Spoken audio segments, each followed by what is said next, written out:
व्याकरण में हम पढ़ेंगे रचना के आधार पर वाक्य के भेद। बच्चों, अब ये रिवीजन है हमारा। एक बार हम क्योंकि इसको और देखना चाहेंगे कि पहले व्हाट्सएप वीडियो से इसकी पढ़ाई हुई थी, लेकिन अब हम यूट्यूब वीडियो के जरिए इसको समझाने का प्रयास कर रहे हैं। तो किसी भाव या विचार को पूरा व्यक्त करने वाले शब्दों के व्यवस्थित और सार्थक समूह को वाक्य कहते हैं। वाक्य किससे मिलकर बनता है? शब्दों से मिलकर बनता है। और शब्द वो भी कैसे? सार्थक शब्द जो सही अर्थ प्रकट करते हैं। तो पूरा भाव या विचार व्यक्त करते हैं, उसे ही वाक्य कहा जाता है। माता जी पूजा कर रही हैं, देखो पूरा अर्थ मिल रहा है हमको इसमें। और जैसे माता जी पूजा, इतने में हमको पूरा अर्थ प्रकट नहीं होगा। पूरा वाक्य जब सेंटेंस कंप्लीट होगा तभी वाक्य माना जाता है। माता जी पूजा कर रही हैं, बच्चे मैदान में गेंद खेल रहे हैं, वर्षा हो रही है। उपयुक्त वाक्य में शब्दों और पदों से बने हुए वाक्य हैं ये, और अर्थ की दृष्टि से पूर्ण भी हैं, और ये परस्पर आपस में शब्द सभी जुड़े हुए हैं, किसी न किसी भाव या विचार को प्रकट भी कर रहे हैं। तो सबसे पहले हमारी तो ये केवल परिभाषा इम्पोर्टेंट है कि वाक्य किसे कहते हैं। वाक्य की परिभाषा होने के बाद देखेंगे रचना के आधार पर वाक्य के भेद। रचना के आधार पर वाक्य को कितने भागों में बांटा गया है? तो रचना के आधार पर वाक्य को 3 भागों में बांटा गया है: सरल वाक्य, संयुक्त वाक्य, मिश्रित वाक्य। अब सरल वाक्य क्या होता है? जिन वाक्यों में एक उद्देश्य और एक विधेय होता है उसे सरल वाक्य कहा जाता है। एक उद्देश्य एक विधेय मतलब एक उद्देश्य और एक विधेय तथा एक ही मुख्य क्रिया होती है, उसे सरल वाक्य कहा जाता है। उद्देश्य क्या होता है? कर्ता, जो काम को करता है उसे उद्देश्य कहा जाता है। जैसे इसमें देखो मौची, मौची क्या है इसमें? उद्देश्य। मौची ने जूते ठीक कर दिए, ने जूते ठीक कर दिए, ये विधेय है। क्योंकि उद्देश्य के विषय में जो विस्तारिक रूप है, जो विस्तार किया गया है सेंटेंस में, वो विधेय कहलाता है। कर्ता को उद्देश्य और उद्देश्य के विषय में जो भी कहा जाता है उसे विधेय कहा जाता है। तो वाक्य के 3 भेद: सरल वाक्य, संयुक्त वाक्य, मिश्रित वाक्य। सरल वाक्य की परिभाषा है कि जिन वाक्यों में एक ही उद्देश्य एक और विधेय होता है उसे क्या कहा जाता है? सरल वाक्य। एक उद्देश्य मतलब एक ही कर्ता और एक ही क्रिया का विस्तारिक रूप होता है, उसे ही सरल वाक्य कहा जाता है। सरल वाक्यों में कर्ता तथा उसके विस्तारिक विशेषण और क्रिया के साथ विस्तारिक क्रिया विशेषण एवं कर्म आ सकते हैं। मतलब वो बताया गया कि विस्तार कैसे होता है।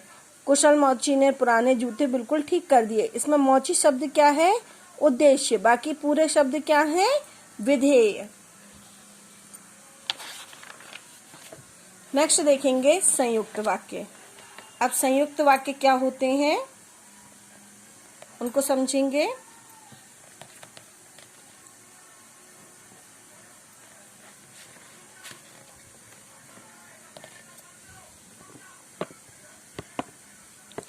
तो देखिए, जिस वाक्य में 2 या 2 से अधिक सामान्य स्तर के मतलब एक जैसे 2 वाक्य दोनों ही प्रधान होते, मतलब उपवाक्य समुच्चय बोधक शब्दों द्वारा जुड़े होते हैं, उसे ही कौन से वाक्य कहते हैं?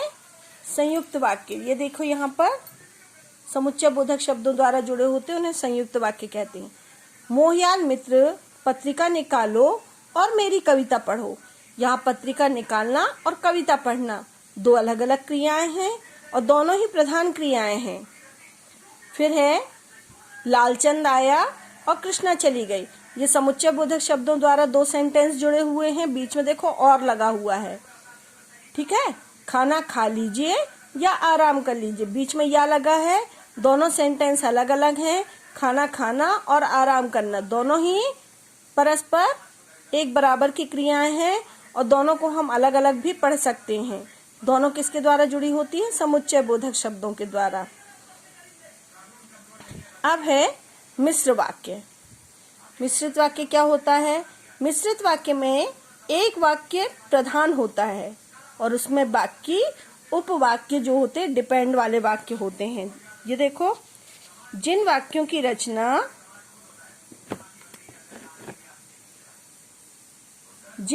की रचना एक से अधिक ऐसे उपवाक्यों में होती है जिसमें एक तो प्रधान वाक्य होता है और अन्य वाक्य गौण होते हैं, उन्हें मिश्र वाक्य कहते हैं। ऐसे वाक्यों में एक उपवाक्य प्रधान या मुख्य होता है, दूसरा उपवाक्य आश्रित होता है। जैसे अनिल ने कहा कि वह कानपुर जा रहा है, की लगा हुआ है, कौन कानपुर जा रहा है? अनिल जा रहा है। तो प्रधान वाक्य कौन सा है? अनिल के विषय में है।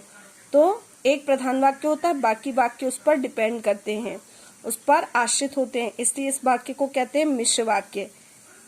मैंने एक कार खरीदी जो CNG से चलती है। इसमें ज्यादातर वाक्य जो, जिसे, जिसमें, जिसने, जैसे, ऐसे वाले शब्द आते हैं, तो वो ज्यादातर कौन से होते हैं? मिश्रित वाक्य। और छोटी की मात्रा वाले। वह इतना दुर्बल है कि चल भी नहीं सकता, क्योंकि किसी दुर्बल व्यक्ति की बात हो रही कि वह चल नहीं सकता, मतलब ये प्रधान वाक्य हो गया, ये डिपेंड वाक्य हो गया। यह वही भारत है जिसे कभी सोने की चिड़िया कहा जाता था। भारत के विषय की बात हो रही, जिसे शब्द लगा हमने बताया था। अब है उपवाक्य। उपवाक्य मतलब जो आश्रित वाक्य पर डिपेंड वाले वाक्य होते हैं, वो कितने प्रकार के होते हैं? 3 प्रकार के। संज्ञा उपवाक्य, विशेषण उपवाक्य, क्रिया विशेषण उपवाक्य। संज्ञा उपवाक्य की विशेषता है कि छोटा की लगा रहता है। ये देखिए यहाँ पर अनिल ने कहा कि, तो संज्ञा है, अनिल यहाँ पर संज्ञा है। संज्ञा वाला उपवाक्य जो होता है उसमें की लगा रहता है। विशेषण उपवाक्य जो, जितना, जिसने, जैसे, तो यहाँ पर जो शब्द लगा हुआ है तो ये विशेषण उपवाक्य हो गया। क्रिया विशेषण उपवाक्य काल, स्थान या कारण से संबंधित होता है। तो इस प्रकार हमने ये वाक्य पढ़े आज। रचना के आधार पर वाक्य के 3 भेद होते हैं: सरल वाक्य, संयुक्त वाक्य, मिश्रित वाक्य। सरल वाक्य में एक उद्देश्य, एक विधेय। संयुक्त वाक्य में दो परस्पर वाक्य आपस में प्रधान ही होते हैं, दोनों का समान स्तर होता है, दोनों को एक दूसरे को अलग करके हम यदि पढ़ते हैं तो दोनों अर्थ अपना अपना प्रकट करते हैं। तो इस प्रकार वो होते हैं संयुक्त वाक्य। वो समुच्चय बोधक शब्द द्वारा बीच में जुड़े रहते हैं, जैसे और, इसलिए, किंतु, ऐसे वाले शब्दों के द्वारा जुड़े रहते हैं।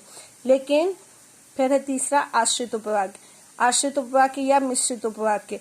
मिश्रित उपवाक्य क्या होते हैं? मिश्रित वाक्य क्या होते हैं?